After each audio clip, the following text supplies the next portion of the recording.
ವ್ಯವಸಾಯ ಜಾಸ್ತಿ ಆಗಿದೆ, ಬೇಡಿಕೆ ಕೂಡ ಇದೆ. ನಮ್ಮ ರೈತರಿಗೆ ಒಳ್ಳೇದಾಗ್ತದೆ. ನಾವು ಈಗಾಗಲೇ ಒತ್ತಾಯವನ್ನು ನಾವು ಮಾಡ್ತಾ ಇದ್ದೀವಿ. ಪ್ರತಿಭಟನೆ ಮಾಡಕ್ಕೆ ಮುಂದಾಗಿದ್ದೀರಿ ಸರ್. ಗೊಬ್ಬರ ಬಿಜೆಪಿ ಏನ್ ಮಾಡ್ತಾರೆ? ಬಿಜೆಪಿ ಅವ್ರ ಮೇಲೆ ಪ್ರತಿಭಟನೆ ಮಾಡ್ತಾರೆ.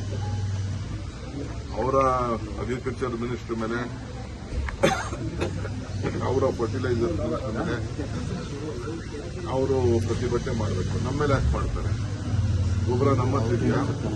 ಗೊಬ್ಬರ ಇಲಾಖೆ ನಮ್ಮತ್ತಿದೆಯಾ? ಗೊಬ್ಬರ ಫ್ಯಾಕ್ಟರಿ ನಮ್ಮತ್ತಿದೆಯಾ? ಏನಿಲ್ಲ. ಗೊಬ್ಬರ ಇರೋದೆಲ್ಲ ಅವ್ರ ಕೈಲಿ. ಅವ್ರು ಕೊಡೋದು ನಾವು ಹಂಚೋದಷ್ಟೇ.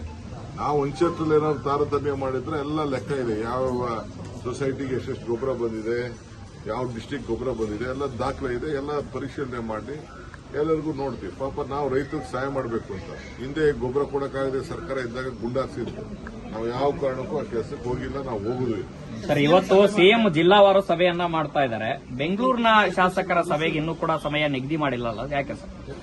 ಈ ಸಭೆಗೆ ತಮಗೆ ಆಹ್ವಾನ ಇಲ್ಲ ಅನ್ನೋದು ಚರ್ಚೆ ಆಗ್ತದೆ ಸರ್. ಏನು ಚರ್ಚೆ ಏನು ಅವಶ್ಯಕತೆ ಇಲ್ಲ. ಸಿಎಂಗೆ ಏನು ಅಧಿಕಾರ ಇದೆ, ಅಧಿಕಾರನ ಅವರು ಪ್ರಯೋಗ ಮಾಡಿಕೊಂಡು ಕೆಲವು ಎಂಎಲ್ಎಗಳಿಗೆ ಕೆಲವು ಸಮಸ್ಯೆಗಳನ್ನ ಕೇಳಲಿಕ್ಕೋಸ್ಕರ ನಮ್ಮ ಸಚಿವಾಲಯ ಸಾಹೇಬರು ಅನೇಕ ವಿಚಾರಗಳನ್ನು ಅವ್ರ ಗಮನಕ್ಕೆ ತಂದಿದ್ದಾರೆ, ಎದುರುಗಡೆ ತಂದಿದ್ದಾರೆ, ಕರೆದು ಮಾತಾಡಿದ್ದಾರೆ. ತಪ್ಪೇನಿಲ್ಲ.